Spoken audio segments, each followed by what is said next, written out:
All right. Yeah. Part three, goddamn it, with Burial from fucking Massachusetts. Bubbles. Fucking goddamn Ian and Devin, in case you didn't catch that on the first fucking part one and two. You never know those guys that stumble across. Let me click on part three and even watch part one or two. Watch them in order, motherfucker. We So, were anyways, part three. We're talking about fucking your mother. That's it. They just missed it. They just missed it. oh yeah, that's what you guys are talking about on the side. No, we were. I'm just saying, whoever the theoretical listener, Whose we were house are talking we? about. Whose house are we in? Like, who am I looking at? It's my house. Oh, your house. Okay, so Devin Yeah. drove on down. Yep. You don't How live far? too far. Yeah. Oh, that's your Devin car. lives. Oh, okay. I left the band in 2003, and we're still friends. Now, Still. was there a big gap to where you guys didn't talk? Like, let's say a 5 year gap for whatever, just life got in the way. No, I think we. Maybe a year or 6 months or something. But like Devin's one of my bros from back in the day. I've known him like half of his fucking life. So Yeah, I've known you since I was 16. yeah, and I'm still friends with the dudes in Burial. I mean, I don't see the drummer as much anymore. He's got stuff going on. And The only one we don't talk to is Matt. Matt, yeah, the lead guitarist that we haven't. I haven't seen him in God. He fuck. left the band in like 2002, and none of us. Well, the drummer has seen him, but like did another band with him even. But Yeah, I haven't seen him in probably God. I was fucking. I heard he gave up guitar. It's like, what a waste! Don't do that, you know.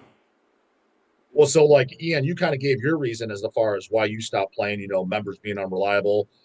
Devin, you haven't done like a ton since. So, Light with Pain came out, Yeah. and then obviously there's the record I didn't know about. They even Yeah. that We did that one twice. We did one. It was not a very good production on it. So then we re-recorded it with a new lineup, and it came out a lot better. Much And then better.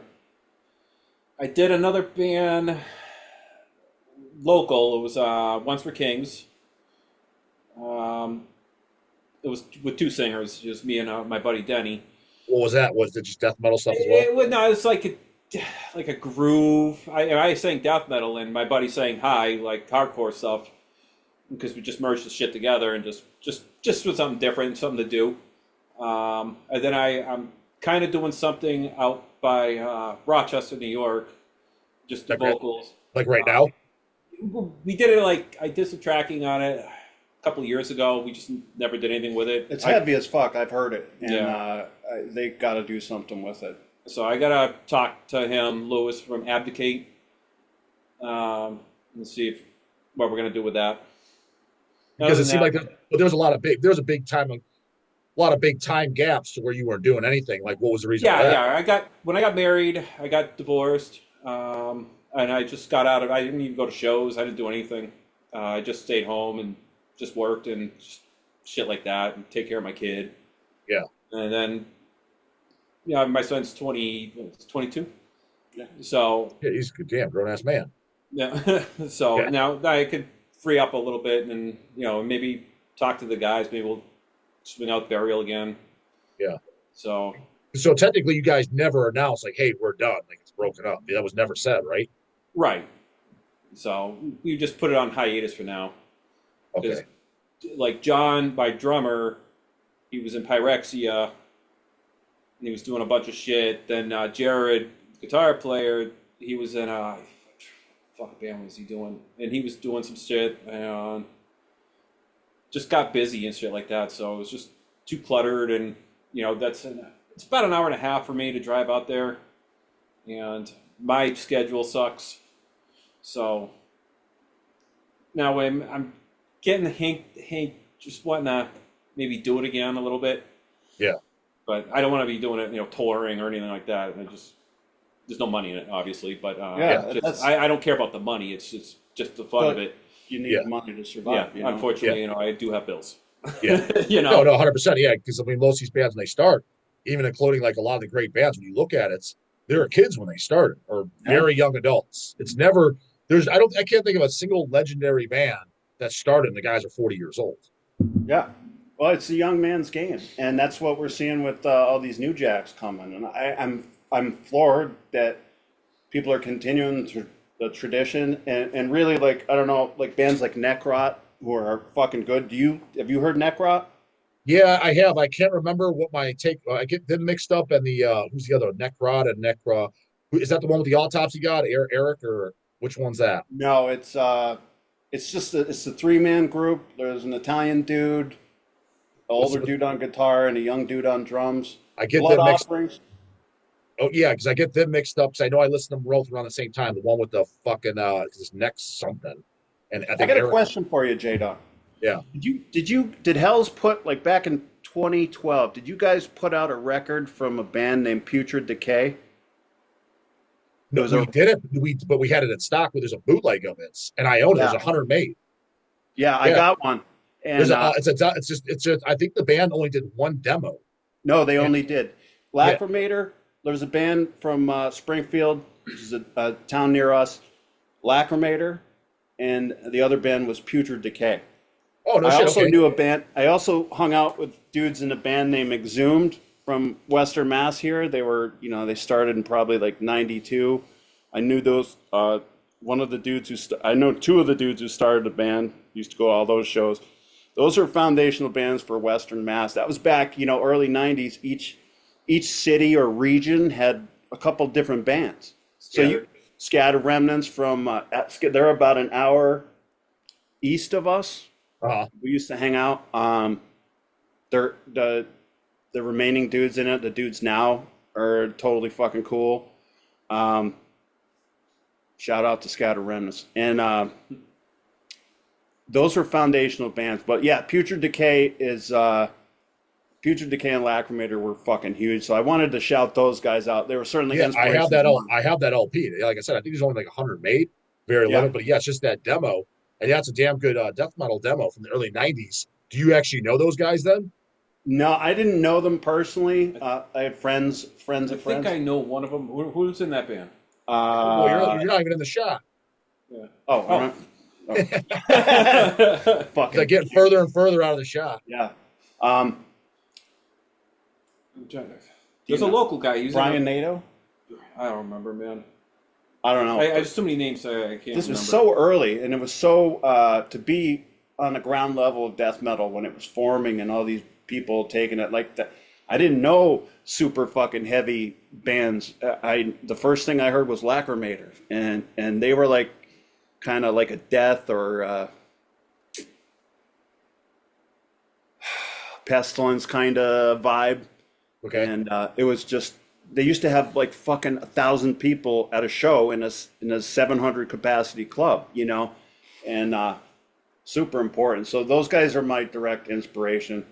Just wanted to mention that. Scatter Remnants was the first band I ever saw live with Cannibal Corpse, '96. They're probably the opening live All band. the way. They So you were, never seen. So you're like me, Devin. You never technically seen Cannibal Corpse then with Chris Barnes singing. Never. Because I lived in Maine for. Fuck. And then we moved to Massachusetts, and then it was. I didn't know anything. Then- We lived out in the middle of nowhere. then you had the incident with Father McFeely. No. No. It was me and my brothers were the only ones that listened to death metal, and we lived in the middle of nowhere, so we had no cars. And then once you get a little bit older, that's what it was like. Oh, that's where they play shows, and it was like $16 or something like that to see Cannibal Corpse. Yeah. At the time, I saw him on the Bleeding tour. Yeah. With Chris Barnes. And it was fucking great. The Bleeding was like probably the closest thing to a mainstream death metal record at the time. It was I can see that. Yeah. Yeah. No, it makes And, sense. Yeah. But that Chris Barnes ruled the fucking planet then, Yeah. And think about the Bleeding. Think about She Was Asking For It, Fuck with the Knife, the Pickaxe Murders. I mean, and plus the side 2 or whatever. That was kind of lame. Force Fed Broken Glass. oh, that's all a great song. What? They're all good songs on the. Oh, they're all good songs. Yeah. I think the first a lot of bands that released shit in the mid '90s, they had like 4 or 5 fucking like. My rule of thumb is a good death metal CD album will have like 3 or 4 fucking super strong tracks in a row, like Once Upon a Cross. Fucking who else? Tomb of the Mutilated. Just Yeah, fucking. I think the weakest song on the Bleeding is "Return to Flesh." I think Yes. that's the weakest song on the album. Yes. But other than that, I don't know, man. It's pretty goddamn. Like songs you didn't mention that are Pulverized is fucking great. I mean, the title track, Bleeding. Not, well, yeah. You know, Oh no, dude. personal. Oh, you know, you were talking about Grave the other day. I Hmm. fucking loved Grave. I had never heard Into the Grave. I got into him on You'll Never See, Yeah. and then I liked And Here I Die Satisfied, the EP. It was thinner sounding, but I liked it.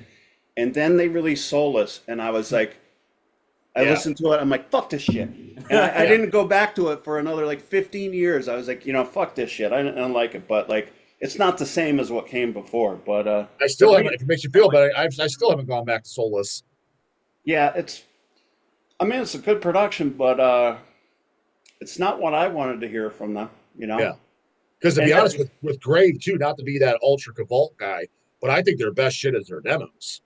If you want to get the best released, they first got released on bootleg on vinyl, but then a couple of years after that, Century Media got wind of it and they did a double CD and a triple LP. It's got all the fucking Grave demos and they put the Putrefaction, because Putrefaction Painful Death, that picture that's behind me, that white yeah. one, that's Putrefaction Painful Death. That's Grave's side project. Oh, okay. There's three demos. That's my favorite. That's like my favorite demo of all time ever. 1989 demo. It's like my favorite demo in existence. Can you fucking That, believe they were making music this heavy in dude, if 1989? you don't, dude, if you don't, if you, either of you guys don't know that demo, Putrefaction, Painful Death. It's literally Grave. It's just they call it that. That was supposedly their Carcass worship band. That's hence Rika Putrefaction. Putrefaction sounds Okay. nothing like Carcass though. The vocals, everything are so over the top. It's just three songs, dude, and it is fucking amazing. It blows all these kiddo fucking bands out of the water. 1989 demo, but then Grave, they did four demos. Yeah. Great, and it's also on there too. That Century Media put on there. There was Grave was initially called Corpse, and Yeah. they did one demo in 1986. Fantastic. As a matter of fact, the song Black Dawn is the opening song on there, and that's on. And Here I Die Satisfied. The Yeah. reason they changed their name from Corpse to Grave is because the bass player that was on the Corpse demo, they didn't think he was very good, but they were kids and they were too like Yeah. trying to tell him to get rid of him. They're like, oh, we're just breaking up, and then Yeah. they just called it Grave. But it's the same thing. Even the logo looks like the original Grave logo, just in Corpse. But that if you get that, it has everything, and that's my favorite shit by Grave. But then album wise, it was Into the Grave. So if you don't know I'd that like to demo shit, check I them highly out. recommend it. Into the Grave I wasn't familiar with until a few years ago, and I started listening to it, and I'm like, holy shit. You kick yourself for the shit you missed back in the day, you know, but I can't really speak to that because you got into shit as you got in. I went from Death to Carcass to Napalm Death to Carcass, and then when I heard Meat Hook Sodomy by fucking Cannibal Best Corpse, song ever by Cannibal. I heard it when it shortly after it came out, and I'm like, oh, this is my shit. You know, like it's so fucking angry and fast and heavy, and I was like, this is. I wanted to just keep going more extreme, not just for the sake of being extreme, but I like this shit. This is fast. This or anything else, you know, fucking, you know. Well, speaking of something we didn't ask, since both of you guys brought up Cannibal several times, and obviously I brought up, Devin's vocals sounded like Barnes, Tomb of the Mutilated Era on the Elate with Pain. So, a little Cannibal influence, obviously, in the band. Either of you guys, what do you think of the Corpsegrinder records? And if you do or don't like them, do you have a cutoff? Do you like every record? If you don't like every record, what's the last one you like, etc.?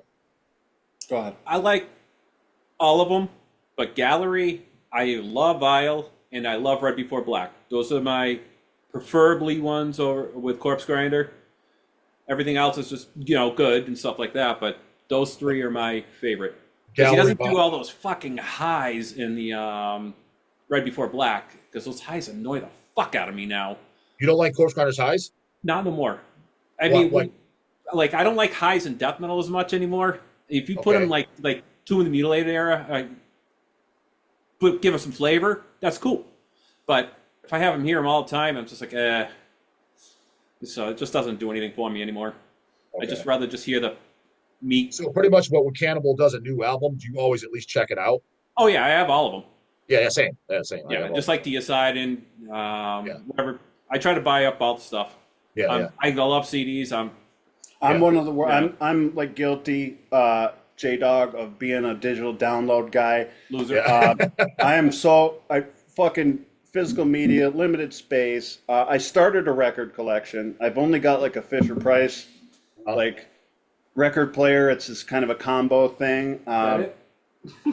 Yeah, that's it. Fucking, and I got a load of records and shit like that. And I was like, well, I want to get everything on vinyl. I'm like, well, let me just start with the important shit first. Yeah. So I got like Napalm Death, Harmony Corruption. I got some gay shit on there too. I got Nightingales. I like, everybody's got like gay shit they like, and it's okay. We all admit it. I like gay shit. You like gay shit, but we also like heavy shit. Yeah.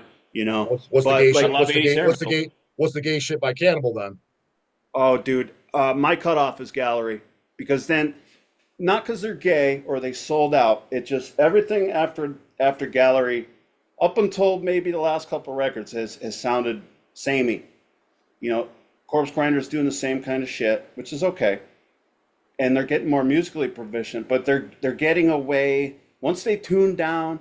Once they kind of developed a formula which worked for them, I guess. But I'm like, I know they're capable of much better because I listened to Tomb of the Mutilated.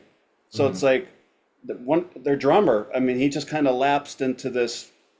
No offense to the guy, I love Cannibal, but like he just kind of doing the same shit. And it's like maybe that's click tracks, learning to play with click tracks, and it's like it was more chaotic back in the day, and that's what I'm about. Like something like Incantation, where you don't actually know what's going to happen. You know what I'm saying? They're not following. Oh no, man! I have a pretty good idea what's going to go. It's just very slow. Yeah, you're right. You're right. I mean, it's just Cannibal's formula got a little stale to me until the last couple records. I've been enjoying what I got a mix thing. I got so Speaking with the Dead, and then it goes into Summon to Sacrifice, by Cannibal, and I'm like, wow, this shit's fucking heavy, dude. Like I said, you got to listen to it, because my favorites are close to Devin's. My favorite's Vile. That's the first death metal record I ever heard. That's what got us into death metal. Yeah, Vile's my favorite. My next favorite is Bloodthirst, which is the one right after Gallery. So I highly recommend checking it out. Dude, if you don't like the opening song, Pounded into Dust, again, you kind of ain't banging chicks. I don't even know how that's possible. Pounded into Dust. Well, see, the first song on an album, compare that to Gallery. I Will Kill You. Yeah. That fucking song crushes the shit out of Pounded into Penis, because because it's like it's like that's actually Bloodthirst is where I started to get at him, because I got it first day. And the only thing I didn't really did, the album cover was kind of like was that the human mosquito thing? Yeah, whatever it was on it. It's like that's not a Cannibal album cover. It's I like that. I see what you're saying, because it was kind of like a monster type thing. Although I still dug it because there's body parts and shit. The first cover where I'm really like, that blows, bro, was Kill for sure. Yeah. Not just where it says Kill, but even the opening. It's just the guy with the knife. Yeah. Like, dude, it was always supposed to be dead bodies and people getting chopped up and shit like that. Like, I thought the Kill cover was like, dude, this just sucks. Yeah. Not because it's a bad piece of art. It's like it's just not the Cannibal formula at all. I was like, you got to see some dead bodies. You got to see some fucking decapitation, something, goddammit. I mean, it's no Blue Demon album. See, it's not terrible, dude. I'm totally asking Danny about that goddamn shit. Oh, you got to. Yeah. Fucking A. You guys got to get your ass. I know. Well, Ian doesn't leave the house, and Devin's fucking lives 100 miles away. You guys got to come out to fucking my show, dude. Dead by Dog. You'll be hanging out with Bat. I've been thinking about it, and I would love to say yes, I'm coming, but I'm a notorious cunt about shows. And I don't want to be like, I'm coming, and then at the last minute. Fuck the goddamn show. You can hang out with Danny Nelson and Brian Baxter in one goddamn. Oh, yeah. I wanted to come down. I wanted to meet you. I wanted to hang out because, first of all, thanks so much for Repress and Burial. I mean, it's amazing that after 25 years, somebody actually likes it. Yeah, and anyone still gives a shit, because for me, it was some of my life's work, and all of us, I think, and to have it at least appreciate. Like when I heard you talking about Burial, I'm like, holy shit, dude, I don't even know this guy, and he's talking about Burial, and he actually likes it, and he hasn't said anything about the cover yet. Plus, if you guys did decide to come out or something, just let me know a week or two before. What I'll do too is I'll even announce on the channel, hey, Ian and Devin are coming down to the Burial show, just because, like, dude, it's got to tell you, it's gonna be a big hangout. People are coming from all over the country, dude. I got people flying in from California just for the show. So it's going to be kind of more of a hangout. That's what I'm advertising too. I was like, it's not going to be just another Maryland Death Fest or anything. It's going to be and the club is cool as shit, dude. Dude, it's a fucking It's a bowling alley inside of a restaurant inside of a club that holds 1,000 people. That's Like it's fucking cool awesome as fuck because hangouts. So there's seating area, there's patio area. It's like that. oh yeah, that's Dude, what I'm talking about. I'm dude, it's 51. I it's want to sit down, dude, dude. it's a 75-minute drive from my house. So it's inconvenient for me. The only reason I'm having it there is so that way it's a good fucking hangout time because it is the best club in Ohio. Period. Point That's blank. awesome. Period. And it's dude. They have their own parking lot. It's a free parking. It's not in a shithole, so you're not in the fucking ghetto ass fucking hood getting begged for change, worried about getting It's not in shanked. Youngstown, right? Youngstown's what I see on the badge cams. It is in Right. Youngstown. It's in It is Youngstown, but in. it's in no, it is, but it's not some shithole ghetto. It's just Okay, middle class, lower middle class, but not bums. You know what I mean? right. Because if you go to like places around here, like the Agora and shit, Agora is a very well-known Cleveland club that everyone their mom has played. Dude, it's in a total fucking shithole, and it's $25 to park your car. What the fuck? And It's there's like and there's that at the dude, club. there's no smoking patio for people that want to smoke that you can bring your drink out. It's just this little nice. alleyway that they got Yeah. you can't even bring your drink, and they're all standing off in the corner. And there's no re-entry into the club. It's just this, and there's no seating anywhere, 0 seats, unless dude. unless you buy VIP seating up in these bleachers. How And it much costs is that? exactly. Who knows? I mean, it's You like why know? the fuck should I even have to check? Although So at this point and at this age, I might even be willing to pay for a seat because like when I went to that Frozen Soul show, it was a couple other bands, and I'm just like, man, it's in Boston. There's nowhere to sit down. It's like, dude, my fucking back starts hurting. I'm Yeah. like, oh, I can't take it. You know, and it's like, That's just give me me a after fucking one place to band. sit. I don't just give me a school kid chair. I just want to Yeah. fucking sit down. You know, We just went and 100%. saw That's Celtic why- Flesh, and I was in freaking pain. as let's fucking start hell. a trend that at death metal shows that the older dudes can sit down. level Yeah. balconies. Yeah, fucking Yeah, A. that's what I'm. WB. That's what I was saying. Because I'm playing. I mean, I didn't want to just have it where some people are thinking just, oh, it's a show. These X, Y, and Z bands playing. If they're playing and get the fuck out. I want it to be kind of like an event, a hangout fucking event for people all over the country to come out to and just have an awesome fucking weekend. Like, and then that Friday, the day before, starting at noon, we're gonna do a Hell's Headbangers open open house to where you just come down and shop. That's I want to come down and buy like fucking couple $100 worth of merchandise, especially Cemetery Urn and Destructor and shit like that. And all three of us will be down here because I told my brothers, because it's me, I'm down. I'm at the warehouse right now. I'm down here every day. They work from remote home, but I told them like, get your asses down here. I was like, people are expecting us, and like, no, they both. I'm like, yeah, we'll come down. And because so many people from like, I'm coming from out of state. Can I stop at the shop? Can I stop at the shop? I'm like, fuck this. I'm just gonna do an open at this point and why not? Because it's the day before, and then the day before there's a pre-show as well.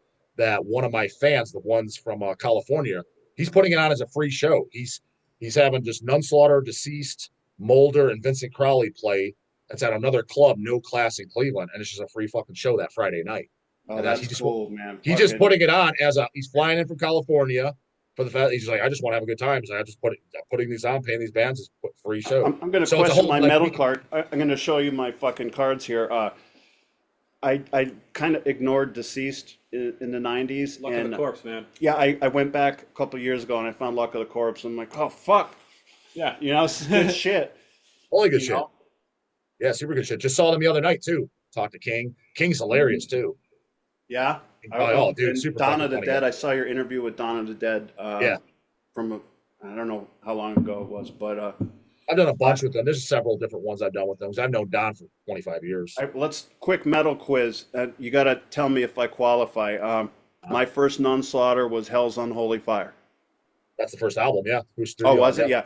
I didn't collect. I didn't have a vinyl. I didn't have a fucking record player until like 2 years ago.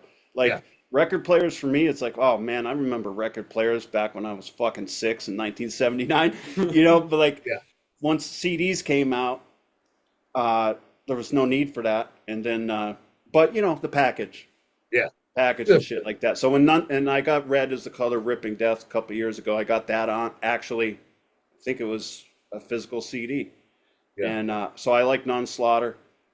I gotta listen to them. They're good. It's fucking old school, but it's like there's so much. Well, there's a through line, and it's like I know what they're doing. I know that style they're doing. I wasn't always familiar with it, but when you listen to it with the benefit of 20 extra years. What 30 is extra the one you recommend? Because I'm not familiar with Nunsaughter. It's Their gonna most fucking pop, cut me off. their most popular album is their second album called Goat. Goat. My personal favorite as far as studio albums, because they have one of the largest discographies in all of Yeah. metal. I think it's between them, Sabat from Japan, and Agathocles, because they have tons of 7 inches. So a lot of the 7 inches I like their Burn the Cross 7 inch, Cerebus 7 inch, Sickened by the Sight of Christ 7 inch. But as far as studio albums, my favorite is the debut, Hell's Unholy Fire. But the best selling one and the fan favorite is the album Goats. And like the fan favorite song is a song called Raid the Convent. Like that, Okay. everybody loves that song. Yeah. I'll check. I'll check more of it out. And it's good now that 7 inches, man. That was like hardcore back in the day. Like the hardcore bands around here and in the Northeast were releasing 7 inches. So it's like, yeah, I'm not part of that club, so I don't have records other than what I collected over the past couple of years. But Well, the cool thing too, if you're getting into them, Ian, we're on volume 5 or so. I think we might have volume 4 and 3 still in stock, but the latest one is volume 5. 1 and 2 are sold out. Is It's called Devil's Conjuries. And yeah, we started from volume 1. Like I said, we're on volume 5. It's a compilation of their 7 inches all on CD. You can get this shit. excellent. And Yeah, again, they're studio 7 inches. Like it's some of their best songs. I mean, dude, Obsessed with the Visions of a Satanic Priest, Fire, Atheist Ways, Cerebus, Mother Cunt Whore. I mean, those are some of their best fucking songs. I yeah, mean, some of their best, and those were the 7 inch songs.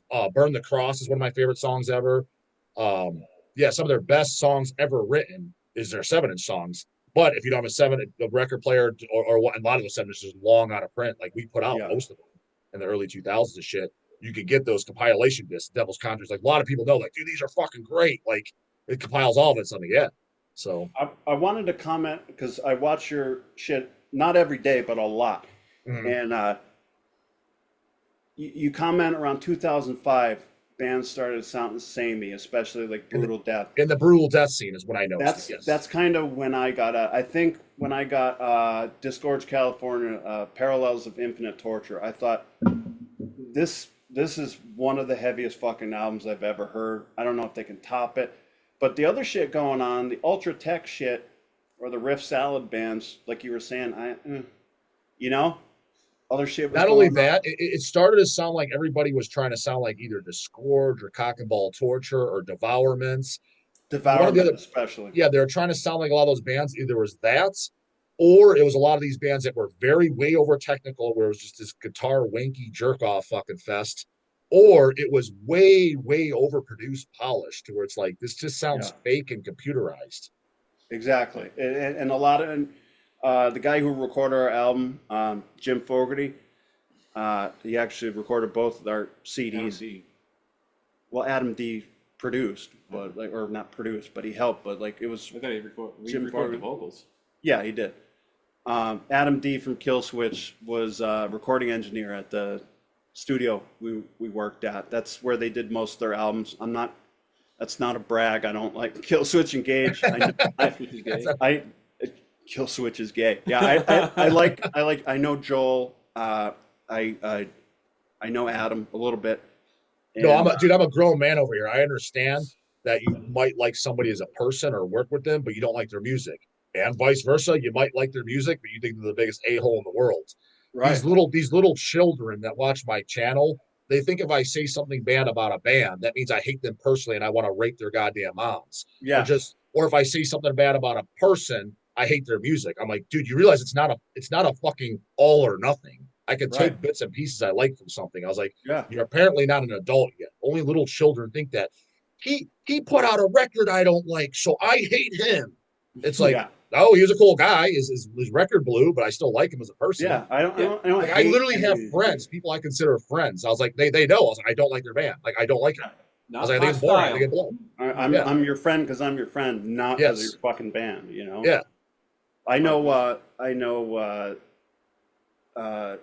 Sean from Hatebreed.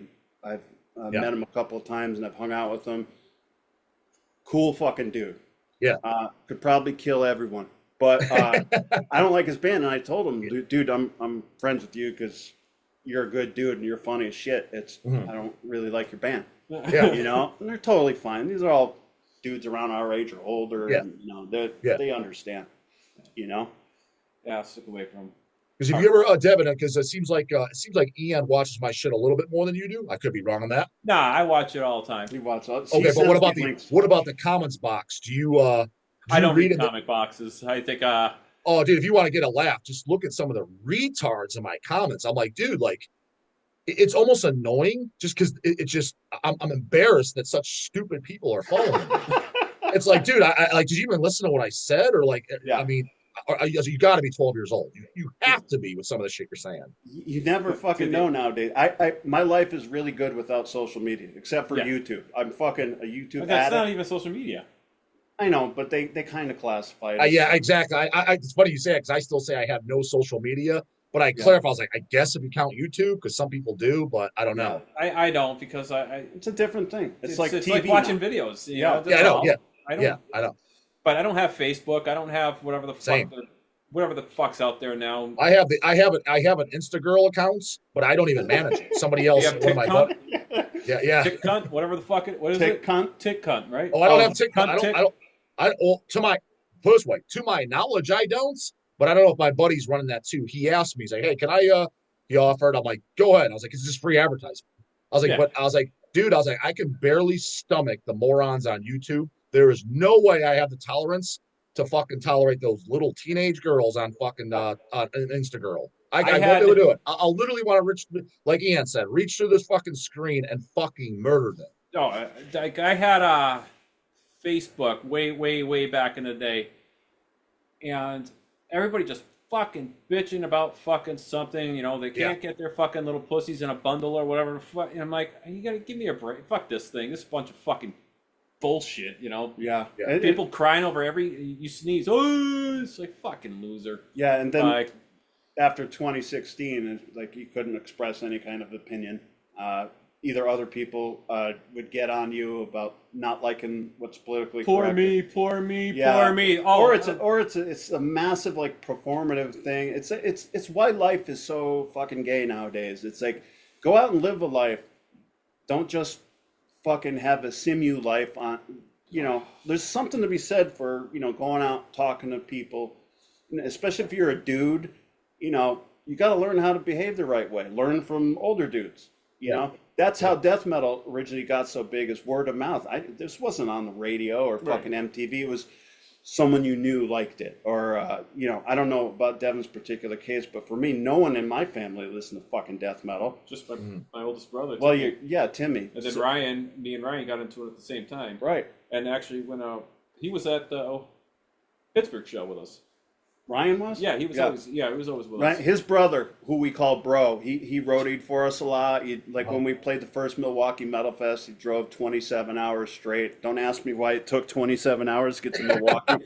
It's a 10-hour trip or 12. Right. But I know those guys. I know a couple off the top of my head. Like, what, dude? How the fuck did it take you that long?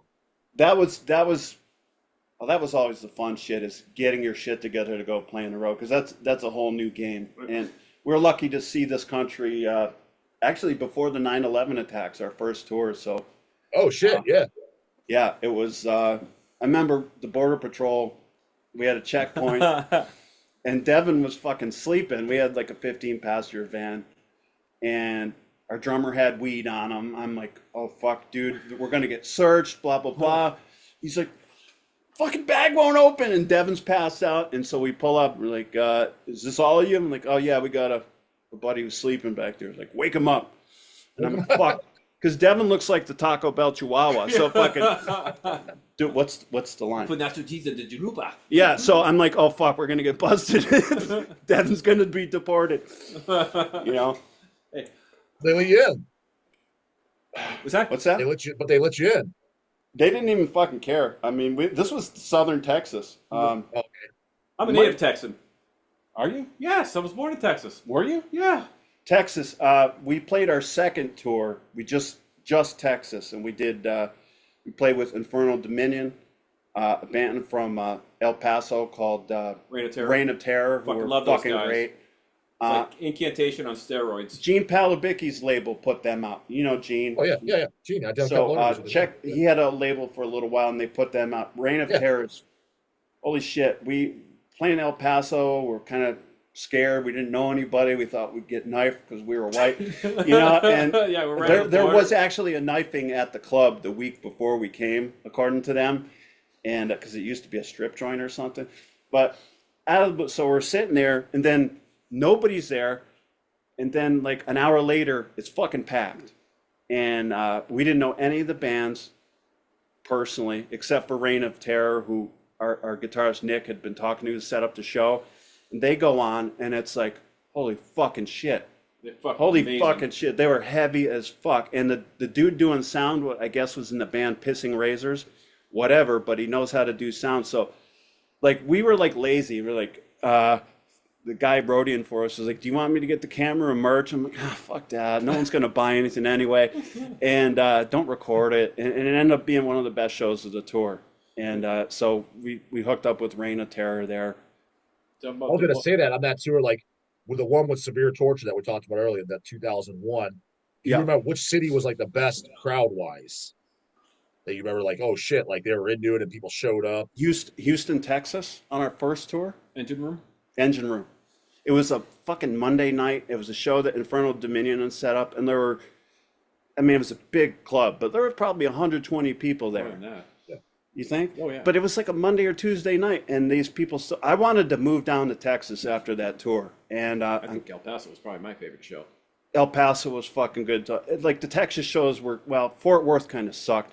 Devin got super... He was talking to these two Mexican dudes all night, and they're hanging out in the back of a pickup truck. And then Devin's fucking wasted, And we got to go back. He passed out. One of the fucking... rack things from the back of the van fell on his head, and it was not light, and it went ba-boom. He was like, and dude, he was passed out. His body was cold, so we dragged him into the hotel room. Like, I hope he's going to be all right. We'll see you in the morning, Why did you I mean, obviously you're not alone in that, Devin. That's normal in the metal scene. I always wonder, because I've never been a big drinker myself, and when I do, it's just a couple beers. How would you do that? Literally get blasted, and like, the next day you got to do a show, or minimally you're in the car. Like I feel so sick. There's no way I could even do that. I would start. I'd have a cup of coffee. Back then, I very rarely drink now. I have a beer or two here and there now. Yeah. But I would start with a cup of coffee, then it would be beer the whole day, or hard alcohol, and I would just do it. If you did it, would you just have a hangover all day and just no? No, I have no issues. No, I'm saying like back then, like if you didn't do the coffee, I would never have a hangover. Really? Yeah, I could just drink. I'm Irish. Well, because I've had times like, dude, I've never in my life been blackout drunk, but I've been it to where it's like you're definitely legally drunk. Yeah. And the next day, I'm like, man, I feel like fucking dog shit. Yeah. Like I wouldn't be able to perform and do a show. There's no way. There's no way I could. You're too healthy, dude. You're like working out and taking protein supplements. That shit, like toxic living, is going to kill you. If I have like 3 beers now, no good the next day. I'm just like, pounding. Oh, see, I could do that now. Like I could do 3 beers, and even now, and I'm fine. I could do that. Yeah, but if I was to have like 7 beers, the next day I'd feel like shit. This was I haven't drank and shit since 2007 ish. That's when I pretty much stopped. I just didn't feel like drinking anymore, and like I said, I still have a beer or two, but I don't. Yeah, just socially. That's what I do. Same show. I'll have like we just saw Deceased the other night, and I had 2 beers. That's it. Yeah, that's all. Like if we can make it out to your show, I'll probably have a couple beers. Like same. Yeah. We just saw 6 Feet Under and the Nile thing. I had like a beer there. Then we just saw Septic Flesh. I'll be smoking weed beer the whole time. I don't smoke weed. I don't smoke cigarettes. I hate weed. It just makes me tired. I'm like, I'm fucking just sleepy. I'm ready to go to bed. Yeah. This sucks. But it's like everything else. If you're used to it, like I smoke a lot, and it's fine. But if you got to do anything important, it's gonna get in the way. But so you got to be in a good place that's nice and relaxed. The Ohio Death Fest, people were walking around smoking joints before it was legal everywhere, and it was a great time. It just depends on what you like to do. Hey guys, we got less than 1 minute. What I'll do is we'll cut it here.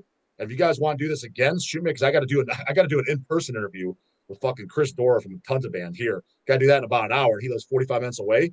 But if you guys are up for ever doing this again, maybe in a month or two, we'll see how the fans react to this. I think people are going to like these ones. Totally. Hopefully. Let's so. do it. So, I've been yeah, so watching your shit for a while. this is the end of part 3, goddammit. Put in the comments if you want to see these homeboys back, goddammits. Hopefully. Later, motherfuckers.